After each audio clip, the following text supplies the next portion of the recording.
ಚುನಾವಣೆ ಸೋಲಿನ ಬಳಿಕ ಮುನಿಸಿಕೊಂಡಿದ್ದ ವಿ ಸೋಮಣ್ಣ ಸಮಾಧಾನ.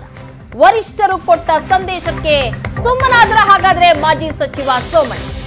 ಚುನಾವಣೆ ಸೋಲಿನ ಬಳಿಕ ಮುನಿಸಿಕೊಂಡಿದ್ರು. ಪಕ್ಷದ ನೀತಿ ಬಗ್ಗೆ ಮುಖಂಡರ ವಿರುದ್ಧ ಮಾತಾಡ್ತಾ ಇದ್ರು ಸೋಮಣ್ಣ ಅವರು. ಹಾಗಾದ್ರೆ ಈಗ ಸಮಾಧಾನ ಆದ್ರ? ವರಿಷ್ಠರು ಕೊಟ್ಟಂತಹ ಸಂದೇಶಕ್ಕೆ ಸುಮ್ಮನಾದ್ರ ಮಾಜಿ ಸಚಿವ ಸೋಮಣ್ಣ.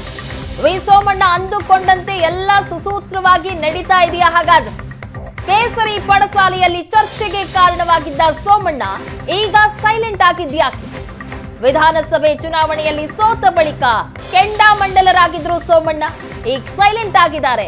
ಹಾಗಾದ್ರೆ ಈಗ ಸೈಲೆಂಟ್ ಆಗಿದ್ಯಾಕೆ? ವಿ ಸೋಮಣ್ಣ ಅಂದುಕೊಂಡಿದ್ದೆಲ್ಲ ಹಾಗಾದ್ರೆ ಸುಸೂತ್ರವಾಗಿ ನಡೀತಾ ಇದೆಯಾ?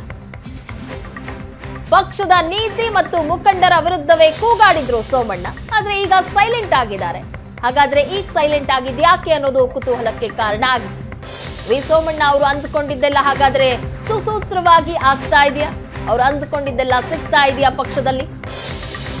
ಕೇಸರಿ ಪಡಸಾಲೆಯಲ್ಲಿ ಈಗ ಚರ್ಚೆಗೆ ಕಾರಣ ಆಗ್ತಾ ಇದೆ ಸೋಮಣ್ಣ ಅವರು ಸೈಲೆಂಟ್ ಆಗಿರುವಂತಹ ವಿಚಾರ. ವರಿಷ್ಠರು ಕೊಟ್ಟ ಸಂದೇಶಕ್ಕೆ ಹಾಗಾದ್ರೆ ಮಾಜಿ ಸಚಿವ ಸೋಮಣ್ಣ ಅವರು ಸೈಲೆಂಟ್ ಆಗಿದ್ದಾರಾ ಅನ್ನುವಂತಹ ಪ್ರಶ್ನೆ ಸಹ ಮೂಡಿದೆ. ಸೋಮಣ್ಣ ಅವರು ಸಾಕಷ್ಟು ಬೇಡಿಕೆಗಳನ್ನ ಇಟ್ಟಿದ್ರು. ಸೋಲಿಗೆ ಸಂದೇಶ ಕೊಟ್ಟ ನಾಯಕರ ಹಿತಾಸಕ್ತಿಯನ್ನ ಕಾಪಾಡುವುದು, ರಾಜಕೀಯ ಅಧಿಕಾರ ನೀಡುವ ಬಗ್ಗೆ ಕೇಂದ್ರ ನಾಯಕರಿಂದಲೇ ಈಗ ಸ್ಪಷ್ಟನೆ ಸಿಗ್ತಾ ಇದೆ. ಸೋಲಿಗೆ ಕಾರಣರಾದವರ ಸಮ್ಮುಖದಲ್ಲೇ ಸಂಧಾನ ಮಾತುಕತೆ ನಡೀಬೇಕು, ಇವೆಲ್ಲವೂ ಸಹ ಅವರು ಬೇಡಿಕೆಗಳನ್ನ ಇಟ್ಟಿದ್ದು. ಹಾಗಾದ್ರೆ ಆ ಬೇಡಿಕೆಗಳಿಗೆಲ್ಲ ಹೈಕಮಾಂಡ್ ಹಾಗಾದ್ರೆ ಅಸ್ತು ಅಂತ ಹೇಳಿದ್ಯಾ? ಹೊಸ ವರ್ಷದ ಆರಂಭದಲ್ಲೇ ಸೈಲೆಂಟ್ ಆಗುವ ಸುಳಿವನ್ನ ಕೊಟ್ಟ ಸೋಮಣ್ಣ. ಕೇಂದ್ರ ನಾಯಕರು ಕೊಟ್ಟ ಸಂದೇಶಕ್ಕೆ ತಣ್ಣಗಾದ ಮಾಜಿ ಸಚಿವ. ಕೂಗಾಡಿ ಕೆರಳಿ ಕೆಂಡವಾಗಿದ್ದ ಸೋಮಣ್ಣರಿಂದ ಈಗ ಶಾಂತಿ ಸೂತ್ರ. ಸೋಮಣ್ಣ ಸಮಾಧಾನಗೊಳಿಸೋದಕ್ಕೆ ಕೇಂದ್ರ ನಾಯಕತ್ವ ಸೂಚನೆ ನೀಡಿತ್ತು. ಕೇಂದ್ರ ಸಚಿವ ಪ್ರಹ್ಲಾದ್ ಜೋಶಿ ನೇತೃತ್ವದಲ್ಲಿ ಹಿರಿಯ ನಾಯಕರ ತಂಡವನ್ನ ರಚನೆ ಮಾಡಲಾಗಿತ್ತು. ಆರ್ ಅಶೋಕ್, ಶಿವನಗೌಡ ನಾಯಕ್ ಸಹಿತ ತಂಡವನ್ನ ರಚನೆ ಮಾಡಲಾಗಿತ್ತು ಹೈಕಮಾಂಡ್ನಿಂದ. ಸಂಧಾನ ತಂಡದ ಮೊದಲ ಮಾತುಕತೆಯಲ್ಲೇ ಸೋಮಣ್ಣ ಅವರು ಮೌನವಾಗಿದ್ದಾರೆ. ಪ್ರಹ್ಲಾದ್ ಜೋಶಿ ನೀಡಿದ ಭರವಸೆಗೆ ಸುಮ್ಮನಾದ ಮಾಜಿ ಸಚಿವ. ಸೋಮಣ್ಣ ಪ್ರಸ್ತಾಪಿಸಿದ ಬಹುತೇಕ ಬೇಡಿಕೆಗಳಿಗೆ ಜೋಶಿ ಅವರು ಸಕಾರಾತ್ಮಕವಾದಂತಹ ಪ್ರತಿಕ್ರಿಯೆ ನೀಡಿದ್ದಾರೆ. ಸಂಧಾನ ತಂಡದ ಭರವಸೆಗೆ ವಿ ಸೋಮಣ್ಣ ಸಹಮತ ಸೂಚಿಸಿದ್ದಾರೆ. ಜನವರಿ 4ರಂದು ಮತ್ತೊಂದು ಸುತ್ತಿನ ಮಾತುಕತೆಯನ್ನ ನಡೆಸಲಾಗುತ್ತೆ ಸಂಧಾನ ತಂಡದಿಂದ. ಸಂಧಾನ ಸಕ್ಸಸ್, ಸುಳಿವಿನ ಹಿನ್ನೆಲೆ ಬಿಜೆಪಿ ಬಿಡಲ್ಲ ಅಂತ ಸೋಮಣ್ಣ ಅವರು ಹೇಳಿದ್ದಾರೆ. ಸಾಕಷ್ಟು ಬೇಡಿಕೆಗಳನ್ನ ಇಟ್ಟಿದ್ರು. ಸೋಮಣ್ಣ ಅವರನ್ನ ಸಮಾಧಾನ ಮಾಡೋದಕ್ಕೆ ಕೇಂದ್ರ ನಾಯಕತ್ವ ಸೂಚನೆ ಕೊಟ್ಟಿತ್ತು. ಅದರ ಬೆನ್ನಲ್ಲೇ ಪ್ರಹ್ಲಾದ್ ಜೋಶಿ ಅವರು ನೀಡಿದ ಭರವಸೆಗೆ ಈಗ ಮಾಜಿ ಸಚಿವ ಸೋಮಣ್ಣ ಅವರು ಸುಮ್ಮನಾದಂತೆ ಕಾಣಿಸ್ತಾ ಇದೆ. ಈ ಬಗ್ಗೆ ಹೆಚ್ಚಿನ ಡೀಟೇಲ್ಸ್ ಕೊಡ್ತಾರೆ ನಮ್ಮ ಪ್ರತಿನಿಧಿ ಆನಂದ್ ಬೈದನ ಮನೆ. ನೇರ ಸಂಪರ್ಕದಲ್ಲಿ ಜಾಯಿನ್ ಆಗಿದ್ದಾರೆ. ಆನಂದ್, ಎಲ್ಲೋ ಒಂದ್ ಕಡೆ ಸೋಮಣ್ಣ ಅವರು ರೆಬಲ್ ಆಗಿದ್ರು ಪಕ್ಷದಲ್ಲಿ, ಈಗ ಸೈಲೆಂಟ್ ಆಗಿದ್ದಾರೆ, ಕುತೂಹಲ ಕಾರಣ ಆಗ್ತಾ ಇದೆ ಅಂತ. ಹಾಗಾದ್ರೆ ಭರವಸೆಗಳನ್ನ ಈಡೇರಿಸುವಂತಹ ವಿಚಾರವನ್ನ ಹೈಕಮಾಂಡ್ನ ಸಂಧಾನ ತಂಡ ಹಾಗಾದ್ರೆ ಕೊಟ್ಟಿದೆ ಅಂತ ಕಾಣಿಸುತ್ತೆ ಅಂತ. ಯಾವೆಲ್ಲ ಭರವಸೆಗಳು ಈಡೇರೋ ಸಾಧ್ಯತೆ ಇದೆ ಅಂತ? ಪ್ರಗತಿ, ಮಾಜಿ ಸಚಿವರಾಗಿರುವಂತಹ ಸೋಮಣ್ಣ ಅವರು 2 ವಿಧಾನಸಭಾ ಕ್ಷೇತ್ರಗಳಲ್ಲಿ ಸೋಲು ಆದ ಬಳಿಕ ಸಹಜವಾಗಿಯೇ ಪಕ್ಷದ ನಾಯಕತ್ವ ಮತ್ತು ಕೆಲ ಪ್ರಮುಖರ ವಿರುದ್ಧ ತಮ್ಮದೇ ಆದಂತ ರೀತಿಯಲ್ಲಿ ಆಕ್ರೋಶವನ್ನ ಹೊರಹಾಕಿದ್ರು. ಅವರು ವ್ಯಕ್ತಪಡಿಸಿರ್ತಕ್ಕಂಥ ಅಭಿಪ್ರಾಯಗಳು ಪಕ್ಷದ ಒಳಗಡೆ ಗಂಭೀರವಾಗಿರುವಂತಹ ಚರ್ಚೆ ಕಾರಣ ಆಗಿತ್ತು.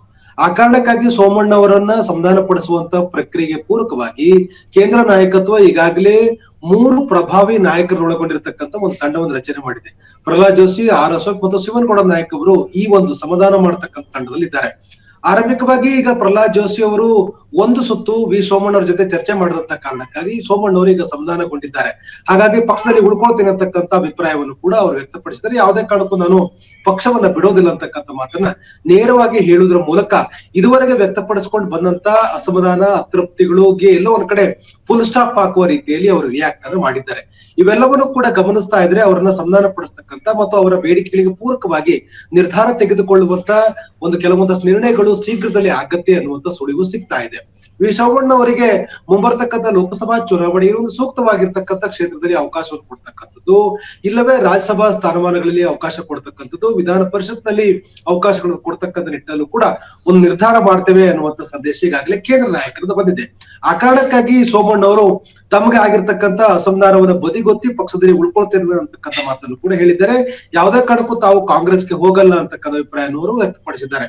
ಇನ್ನೊಂದು ಬಹಳ ಪ್ರಮುಖವಾಗಿ ಸೋಮಣ್ಣ ಅವರು ಹೇಳ್ತಾ ಇರ್ತಕ್ಕಂಥದ್ದು, ತನಗೆ ವಿಧಾನಸಭಾ ಚುನಾವಣೆಯಲ್ಲಿ ಸೋಲಿಗೆ ಯಾರ್ಯಾರು ಕಾರಣರಾಗಿದ್ದರೋ ಅವರನ್ನ ಎದುರುಗಡೆ ಒಮ್ಮೆ ಕೂಡಿಸಿ ಮಾತಾಡ್ತಕ್ಕಂಥ ಪ್ರಯತ್ನವನ್ನ ಹೈಕಮಾಂಡ್ ಮಾಡ್ಬೇಕು, ನಾಯಕರುಗಳು ಮಾಡ್ಬೇಕು ಅಂತಕ್ಕಂಥ ಒತ್ತಾಯವನ್ನ ಮಾಡಿದ್ರು. ಯಾಕೆಂತಂದ್ರೆ 2 ವಿಧಾನಸಭಾ ಕ್ಷೇತ್ರಗಳಲ್ಲಿ ತಮ್ಮನ್ನು ಸೋಲಿಸಲಿಕ್ಕೆ ಒಂದು ನಿರ್ದಿಷ್ಟವಾಗಿರ್ತಕ್ಕಂಥ ನಾಯಕರ ಗುಂಪು ಪ್ರಯತ್ನವನ್ನು ಮಾಡಿದೆ.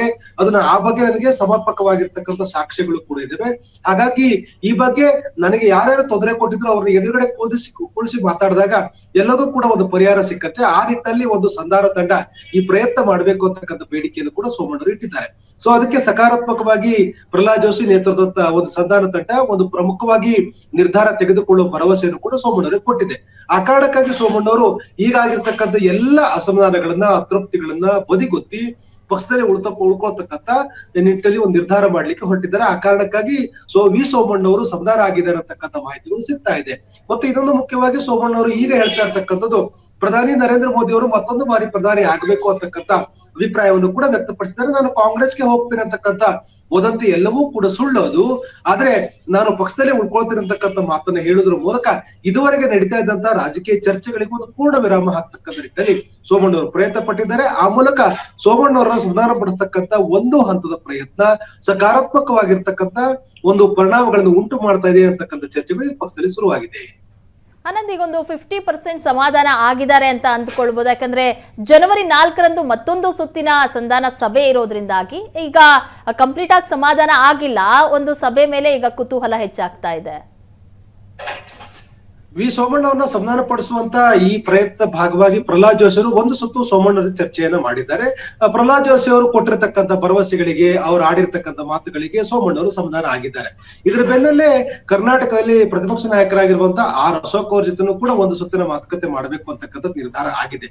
ಈ ಹಿನ್ನೆಲೆಯಲ್ಲಿ 4ನೇ ತಾರೀಕು ಅಂದ್ರೆ ಈ ನಾಡಿದ್ದು ಮುಖ್ಯವಾಗಿ ವಿ ಸೋಮಣ್ಣ ಅವರು ಈಗಾಗಲೇ ಅವರು ಪೂಜೆಗೋಸ್ಕರ ಇತರ ಬೇರೆ ರಾಜ್ಯಗಳಿಗೆ ತೆರಳಿದ್ದಾರೆ. ಅವರು ಬಂದ ನಂತರದಲ್ಲಿ 4ನೇ ತಾರೀಕು ಅಶೋಕ್ ಮತ್ತು ಸೋಮಣ್ಣವರು ಒಂದು ಸುತ್ತಿನ ಮಾತುಕತೆಯನ್ನು ಮಾಡ್ತಾರೆ. ಅಂದ್ರೆ ಕೆಲವೊಂದಷ್ಟು ರಾಜ್ಯ ಮಟ್ಟದಲ್ಲಿ ಮತ್ತು ಬೆಂಗಳೂರು ಮಟ್ಟದಲ್ಲಿ ಕೆಲವೊಂದಷ್ಟು ಸಮಸ್ಯೆಗಳಿದೆ, ಅವೆಲ್ಲವನ್ನು ಕೂಡ ಪರಿಹಾರ ಮಾಡ್ಕೊಳ್ಳೋ ನಿಟ್ಟಲ್ಲೂ ಕೂಡ ಸೋಮಣ್ಣ ಸಿಕ್ಕಿರ್ತಕ್ಕಂಥ ಅವಕಾಶವನ್ನ ಬಳಕೆ ಮಾಡ್ಕೊಳ್ತಿದ್ದಾರೆ. ಆ ಕಾರಣಕ್ಕಾಗಿ ಅಶೋಕ್ ಅವ್ರ ಜೊತೆ ಚರ್ಚೆ ಮಾಡ್ಲಿಕ್ಕೆ ಸೋಮಣ್ಣ ಮುಂದಾಗಿದ್ದಾರೆ. ಅಂದ್ರೆ ಈಗಾಗಲೇ ಶಿವನಗೌಡ ನಾಯಕರು ಒಮ್ಮೆ ಬಂದು ಈಗಾಗಲೇ ಸೋಮಣ್ಣರ ಜೊತೆ ಚರ್ಚೆಯನ್ನು ಮಾಡಿ ತೆರಳಿದ್ದಾರೆ. ಶಿವನಗೌಡ ನಾಯಕರಿಗೂ ಮತ್ತು ಸೋಮಣ್ಣರ ಒಂದು ಆಪ್ಯವಾಗಿರ್ತಕ್ಕಂಥ ಸಂಬಂಧಗಳಿದೆ. ಆ ಕಾರಣಕ್ಕಾಗಿ ಶಿವನಗೌಡ ನಾಯಕರು ಬಂದು ಸೋಮಣ್ಣ ಚರ್ಚೆಯನ್ನು ಮಾಡಿ ತೆರಳಿದ ಬೆನ್ನಲ್ಲೇ ಪ್ರಹ್ಲಾದ್ ಜೋಶಿ ಅವರು ಕೂಡ ನೇರವಾಗಿ ಮಾತಾಡುವಂತ ಪ್ರಯತ್ನ ಮಾಡಿದ್ದಾರೆ. ಈಗ ಅಶೋಕ್ ಜೊತೆ ಮತ್ತೊಂದು ಸುತ್ತಿನ ಮಾತುಕತೆ ಬಳಿಕ ಎಲ್ಲವೂ ಕೂಡ ತಿಳಿಯಾಗತ್ತೆ. ಅಂದ್ರೆ ಪಕ್ಷದ ಒಳಗಡೆ ಇರ್ತಕ್ಕಂಥ ಚಿಕ್ಕ ಪುಟ್ಟ ಭಿನ್ನಾಭಿಪ್ರಾಯಗಳನ್ನ ಪರಿಹಾರ ಮಾಡ್ಕೊಳ್ಳುವ ನಿಟ್ಟಿನಲ್ಲಿ ಒಂದು ಸಕಾರಾತ್ಮಕವಾಗಿರ್ತಕ್ಕಂಥ ಒಂದು ಸನ್ನಿವೇಶವನ್ನ ಕ್ರಿಯೇಟ್ ಮಾಡ್ಕೊಳ್ಳುವಂತ ನಿಟ್ಟಿನಲ್ಲಿ ಸೋಮಣ್ಣ ಪ್ರಯತ್ನವನ್ನು ಮಾಡ್ತಿದ್ದಾರೆ. ಆ ಕಾರಣಕ್ಕಾಗಿ ಆಗಿರ್ತಕ್ಕಂಥ ಎಲ್ಲ ವಿದ್ಯಮಾನಗಳನ್ನ ಮರೆತು, ಆಗಿರ್ತಕ್ಕಂಥ ನೋವುಗಳನ್ನ ಮರೆತು, ಆ ಚುನಾವಣೆಯಲ್ಲಿ ಆಗಿರ್ತಕ್ಕಂಥ ಸೋಲಿನ ಹಿನ್ನೆಲೆಯಲ್ಲಿ ವ್ಯಕ್ತಪಡಿಸಿರ್ತಕ್ಕಂಥ ಅಭಿಪ್ರಾಯಗಳಿಗೆ ಪೂರ್ಣ ವಿರಾಮವನ್ನು ಇಟ್ಟು ಈಗ ಸಕಾರಾತ್ಮಕವಾದಂತ ಒಂದು ಪಾಸಿಟಿವ್ ಆಗಿರ್ತಕ್ಕಂಥ ಸನ್ನಿವೇಶವನ್ನ ಕ್ರಿಯೇಟ್ ಮಾಡ್ಕೊಳ್ಳುವ ನಿಟ್ಟಿನಲ್ಲಿ ಸೋಮಣ್ಣ ಪ್ರಯತ್ನವನ್ನು ಮಾಡ್ತಾ ಇದ್ದಾರೆ. ಅದಕ್ಕೆ ಪೂರಕವಾಗಿ ಕೇಂದ್ರ ನಾಯಕತ್ವವು ಕೂಡ ಅಂದ್ರೆ ಕೇಂದ್ರ ಬಿಜೆಪಿ ನಾಯಕತ್ವ ಕೂಡ ಸೋಮಣ್ಣವರ ಸಮಾಧಾನ ಪಡಿಸುವ ನಿಟ್ಟಿನಲ್ಲಿ ಈಗಾಗಲೇ ಪ್ರಹ್ಲಾದ್ ಜೋಶಿ ಅವರ ಮೂಲಕ ಪ್ರಯತ್ನವನ್ನು ಮಾಡ್ತಾ ಇರುವಂತ ಕಾರಣಕ್ಕಾಗಿ ಆಗಿರೋದನ್ನು ಎಲ್ಲವನ್ನೂ ಕೂಡ ಮರೆತು ಸೋಮಣ್ಣ ಒಂದು ಫುಲ್ ಸ್ಟಾಪ್ ಹಾಕುವ ನಿಟ್ಟಿನಲ್ಲಿ, ಸಮಾಧಾನಗೊಳ್ಳುವ ನಿಟ್ಟಿನಲ್ಲಿ ಒಂದು ಹಂತಕ್ಕೆ ಬಂದು ತಲುಪಿದ್ದಾರೆ ಅಂತಕ್ಕಂಥದ್ದು ಬಹಳ ನಿಶ್ಚಯವಾಗಿ ಕೇಳಿ ಬರ್ತಾ ಇರುವಂತ ಮಾತು. ಒಂದಂತೂ ಸ್ಪಷ್ಟ, ಸೋಮಣ್ಣವರು ಕಳೆದ 6 ತಿಂಗಳಿಂದ ವ್ಯಕ್ತಪಡಿಸ್ತಾ ಇದ್ದಂತ ಅಭಿಪ್ರಾಯಗಳಿಗೆ ವಿರುದ್ಧಾತ್ಮಕವಾಗಿರ್ತಕ್ಕಂಥ ರೀತಿಯಲ್ಲಿ ಈಗ ಅವರ ಒಂದು ಹೇಳಿಕೆಗಳು ಕೂಡ ಇದೆ. ಅವೆಲ್ಲವನ್ನು ಕೂಡ ಗಮನಿಸ್ತಾ ಇದ್ರೆ ಸೋಮಣ್ಣವರು ಸ್ವಲ್ಪ ಮಟ್ಟಿಗೆ ಸಮಾಧಾನ ಆಗಿದ್ದಾರೆ ಅಂತಕ್ಕಂಥದ್ದು, ಸಮಾಧಾನ ಆಗ್ತಕ್ಕಂಥ ಒಂದು ವಾತಾವರಣ ಸೃಷ್ಟಿಯಾಗಿದೆ ಅನ್ನುವಂಥ ಮಾತುಗಳು ಕೂಡ ಈಗ ಪಾರ್ಟಿ ಒಳಗಡೆ ಕೇಳಿ ಬರ್ತಾ ಇದೆ. ಥ್ಯಾಂಕ್ ಯು ಆನಂದನ್, ನಿಮ್ಮೆಲ್ಲ ಡೀಟೇಲ್ಸ್ಗಾಗಿ.